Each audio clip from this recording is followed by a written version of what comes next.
என்னோட ரூ. 30,000 ஃபோனை ரூ. 1,00,000 ஃபோனா மாத்திட்டேன். எப்படின்னு கேட்டீங்கன்னா, இந்த லென்ஸ் போட்டு தான். வெறும் பொய்யா சொல்லிக்கிட்டு திரியறான். இதுதான் 40 டைம்ஸ் ஆப்டிகல் ஜூம் குடுக்கக்கூடிய மோனாக்யூலர் லென்ஸ். சரி இத டெஸ்ட் பண்ணி பார்க்கலாம் அப்படின்னு சொல்லி கனெக்ட் பண்ணி பார்த்தோம். நான் இங்க பேசுறது கேமரால ரெக்கார்ட் ஆகுது. கேமராவோட ஸ்க்ரீன்ல தெரியுது. அந்த ஸ்க்ரீன இங்க இருக்கக்கூடிய ஃபோன் வந்து இந்த லென்ஸ் மூலமா கேப்சர் பண்ணுது.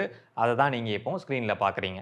ஸோ இதுல பார்த்தீங்கன்னா, என்னோட ஃபேஸ் எவ்வளவு தெளிவா தெரியுது அப்படின்றத பார்க்க முடியும். ஃபோன்ல நம்ம 10 டைம்ஸ் ஜூம்ல வச்சு பார்க்குறோம். ஆனா டீடைல்ஸ் எதுவும் தெளிவா இல்ல. அது மட்டும் இல்லாம ஃபோன்ல ஜூம் பண்றது வந்து ஆப்டிகல் ஜூம் கிடையாது. டிஜிட்டல் ஜூமா தான் இருக்கும்.